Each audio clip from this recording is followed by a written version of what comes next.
Hello friends, तो इस video में हम लोग देखेंगे कि सर्कल क्या होता है और सर्कल का सरकमफेरेंस और एरिया कैसे निकालते हैं। तो चलिए शुरू करते हैं। मैंने यहाँ पर पहले एक सर्कल बना लिया है। देखिए सर्कल में जो सबसे पहला पॉइंट होता है ये वाला, ये सेंटर होता है। यहाँ से सर्कल की किसी भी पॉइंट की जो डिस्टेंस होती है इक्वल होती है, यानी कि ये वाला पॉइंट से इस पॉइंट की जो डिस्टेंस होगी वो भी इक्वल होगा। ये दोनों इक्वल ही होगा, ठीक है। किसी भी पॉइंट की जो डिस्टेंस होगी इक्वल होगी तो इसको सेंटर बोलते हैं, ठीक है। इस पॉइंट को सेंटर, ठीक है। अब देखिए यहाँ पर जो इसका लेंथ था, सेंटर से इस पॉइंट का लेंथ, देखिए ये वाला, इसको हम लोग रेडियस बोलते हैं, ठीक है। रेडियस, इसको आर से डिनोट करते हैं और सेंटर को सी से डिनोट करते हैं। रेडियस स्मॉल आर से। अब देखिए ये जो रेडियस हो गया, यहाँ से तो एक और लाइन ऐसे जा सकता है, और यहाँ से यहाँ तक जाने वाली वो लाइन जो सेंटर से होकर गुजरती है, यानी कि सेंटर पर भी है और इस पॉइंट से इस पॉइंट भी है, इसको डायमीटर बोलते हैं। डायमीटर, डी से डिनोट करते हैं इसको, ठीक है। अब देखिए इसका सरकमफेरेंस, मतलब सरकमफेरेंस ये वाला, इसका ये सरकमफेरेंस निकालने का फॉर्मूला क्या होता है। Circumference equal 2 pi R. देखिए 2 पाई आर कैसे हुआ सरकमफेरेंस। पहले एरिया बताते हैं। एरिया होता है पाई आर स्क्वायर। अब हम लोग जानेंगे कि सरकमफेरेंस 2 पाई आर क्यों होता है और एरिया पाई आर स्क्वायर क्यों होता है सर्कल का। तो सबसे पहले देखिए इसका सरकमफेरेंस, सर्कल के सरकमफेरेंस और डायमीटर का जो रेशियो होता है वो होता है पाई। देखिए सरकमफेरेंस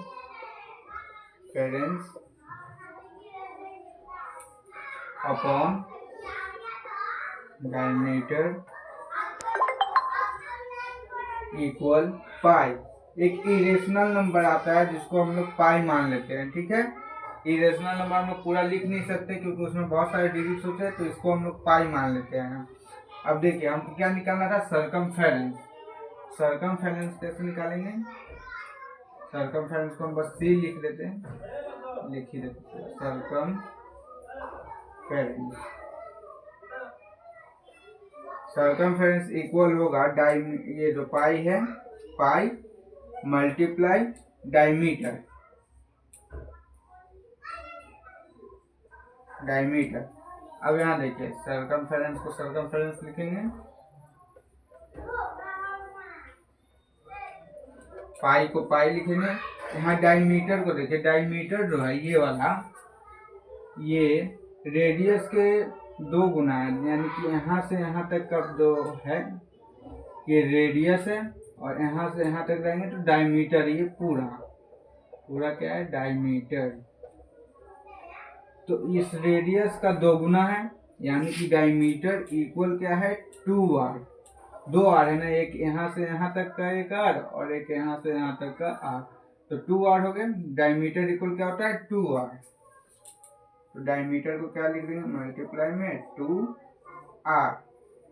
अब इसको सॉल्व करेंगे तो देखिए पाई 2 आर, तो इसको फिर ऐसे लिख देंगे, 2 पहले लिख देंगे क्योंकि पाई एक रेशनल नंबर है, 2 तो रेशनल नंबर, तो इसको 2 को इधर लिख देंगे, पाई को यहाँ लिखेंगे और आर इधर लिख देंगे। देखिए सरकमफेरेंस निकल के आ गया हमारा 2 पाई आर, ठीक है। अब जानेंगे हम लोग कि इसका एरिया पाई आर स्क्वायर क्यों होता है। पहले इसको मिटा देते हैं।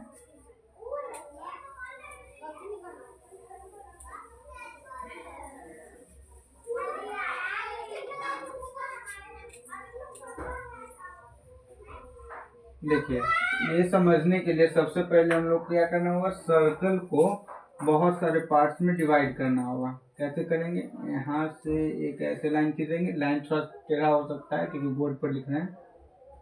यहाँ से ऐसे एक लाइन खींचेंगे, एक लाइन खींचेंगे, ठीक है। फिर खींचेंगे यहाँ से,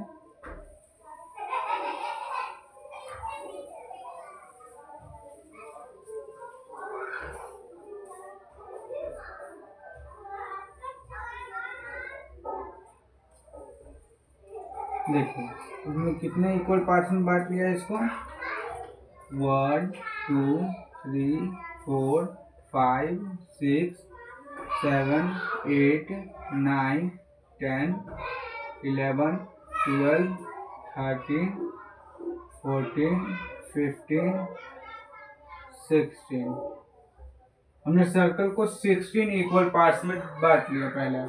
तो देखिए 16 इक्वल पार्ट्स में बांटने के बाद हम लोग इसको ऐसे सजा सकते हैं। यहाँ पर देखिए ध्यान से, ये पार्ट 1 2 3 4 5 6 7 8 9 10 11 12 13 14 15 16 ऐसे सजा सकते हैं। उसको अलग अलग करके अगर एक जगह करेंगे फिर से, तो ऐसा हम लोग बना पाएंगे उसको। अब देखिए ये ध्यान से आप लोग देखिएगा इसको, कि ये एक रेक्टेंगल की तरह लग रहा है, पतला सा एक रेक्टेंगल की तरह। कैसे, यहाँ से जो ये वाला पार्ट है इसका, अगर यहाँ से हम लोग सीधा लाइन खींच दें, यहाँ से सीधा लाइन खींच दें, तो ये जो पार्ट है इसका, ये वाला, ये यहाँ आके मिल जाएगा और यहाँ भी एक सीधा लाइन हो जाएगा। ये वाला काट के अगर यहाँ मिला देंगे तो यहाँ से देखिए इसको मिटा ही देते हैं और यहाँ से एक लाइन बना देते हैं ऐसे। अब ये वाला जो है ऐसे, ये तो सर्कल का पार्ट है तो ऐसे ही रहेगा, ऊपर से ऐसे नीचे की तरफ। तो अगर इसको देखिए यहाँ पर जगह खाली है, यहाँ पर जगह खाली है, तो सबको काट के ऐसे करेंगे तो हम लोग एक रेक्टेंगल बना लेंगे ऐसा।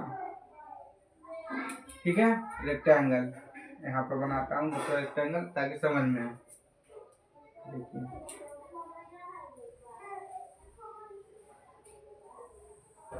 ऐसा रेक्टेंगल बन जाएगा।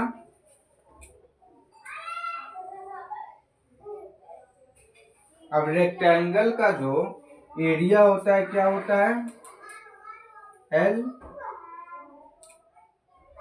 बी, और ये होता है एल। ठीक है, एल इंटू बी होता है। रेक्टेंगल का एरिया क्या होता है, रेक्टेंगल, ठीक है, एरिया क्या होता है, एल मल्टीप्लाई बी।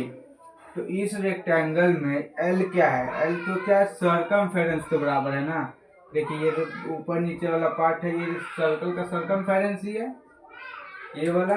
तो सर्कमफेरेंस क्या होता है, 2 पाई आर, 2 पाई आर। ठीक है, 2 पाई आर हो गया। लेकिन ये जो 2 पाई आर है इसका आधा है ना, क्योंकि देखिए पूरा 16 पार्ट है, लेकिन वन लाइन में ऊपर वाले में 1 2 3 4 5 6 7 8 8 ही है, 16 पार्ट है और यहाँ पर 8 ही है। तो क्या हो गया, 2 पाई आर जो है सिर्फ पाई आर हो जाएगा। ठीक है, हाफ हो जाएगा इसका, एंड 2 पाई आर यहाँ लिख दीजिए और इसका हाफ है तो 1/2 करेंगे तो 2 से 2 कट जाता है ना, 1/2 मल्टीप्लाई कर देंगे तो 2 से 2 कट जाएगा। तो यानी कि इसका जो ये हो गया लेंथ पाई आर हो गया। यहाँ पर लेंथ लिख देते हैं, क्या हो गया, पाई आर। और ये देखिए ये वाला जो है ये किसके बराबर है, यानी कि ये वाला पार्ट ये रेडियस के बराबर है, रेडियस होता है। तो यहाँ ये आर हो जाएगा, तो ये बी की जगह क्या हो गया, आर। तो इस रेक्टेंगल का लेंथ क्या हो गया, पाई आर, और ब्रेथ क्या हो गया, आर। तो देखिए रेक्टेंगल का एरिया एल का क्या, पाई आर मल्टीप्लाई ब्रेथ क्या है, आर। तो यानी कि पाई आर स्क्वायर। एरिया निकाल लिए हम लोग सर्कल का, पाई आर स्क्वायर। ठीक है, अब इसको मिटा देते हैं। अब हम लोग एक एक एग्जाम्पल से समझेंगे कि सॉल्व कैसे करते हैं इसको। ये सब मिटा देते हैं।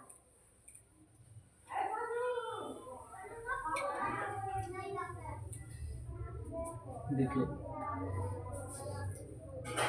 यहाँ पर एक सर्कल है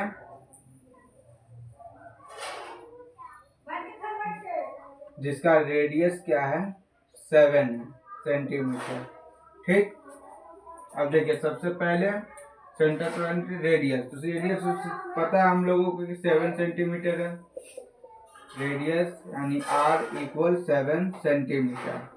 डायमीटर कैसे निकालेंगे, डायमीटर इक्वल होता है 2 आर।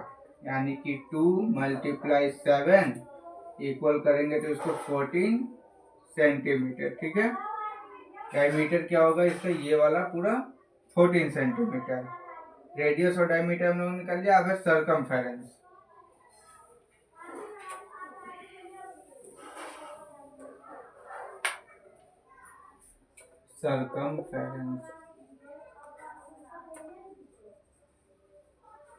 सर्कमफेरेंस क्या होता है, 2πr। तो 2 को 2 ही लिखेंगे, पाई। हाँ देखिए, पाई का जो वैल्यू होता है वो 22/7 होता है, और इसको इक्वल करते हैं तो 3.14 भी होता है। ठीक है, इसके बाद बहुत सारे नंबर है, लेकिन हम लोग सिर्फ 2 डिजिट को समझेंगे, 3.14। इसको सॉल्व करते हैं तो पाई का वैल्यू क्या है, मल्टीप्लाई 22/7। अब देखिए आर क्या था, 7 सेंटीमीटर, तो 7 सेंटीमीटर।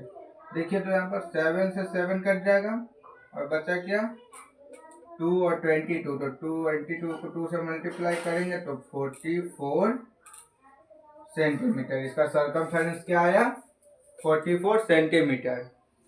अब हम लोग इसका एरिया निकालेंगे। ठीक है,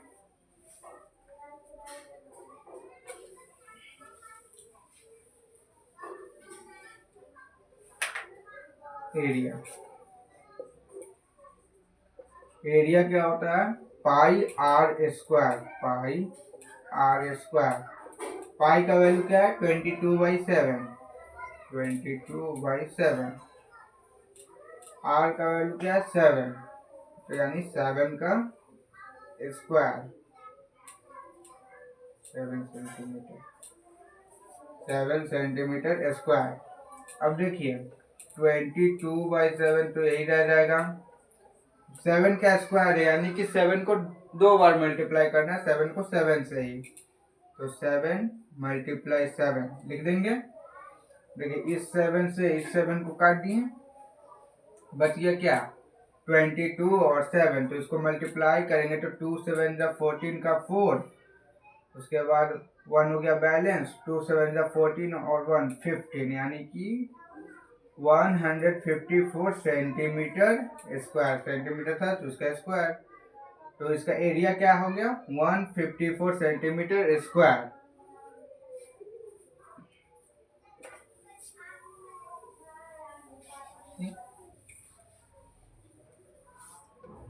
यहाँ पर देखिए हिंदी में बता देते हैं, सेंटर को केंद्र बोलते हैं,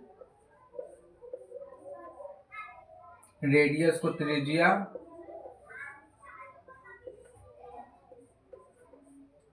डायमीटर को व्यास,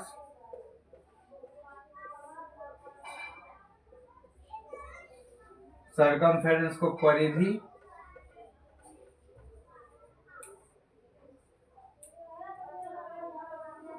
परिधि 2π है, और एरिया को क्षेत्रफल बोलते हैं, क्षेत्रफल πr²। ठीक है, और वृत्त मतलब सर्कल। ठीक है, अब हम लोग नेक्स्ट वीडियो में जानेंगे कि त्रिज्यीय खंड और वृत्त खंड का, यानी कि सर्कल का जो ये वाला पार्ट होता है। ठीक है, यहाँ पर एक सर्कल बना देते हैं, ये केंद्र है, यहाँ से ये वाला पार्ट जो होता है इसका क्षेत्रफल कैसे निकालते हैं, और देखिए इस सर्कल में इसका क्षेत्रफल कैसे निकालेंगे। ठीक है, त्रिज्यीय खंड और वृत्त खंड का क्षेत्रफल कैसे निकालते हैं नेक्स्ट वीडियो में जानेंगे हम लोग। आज के लिए इतना ही।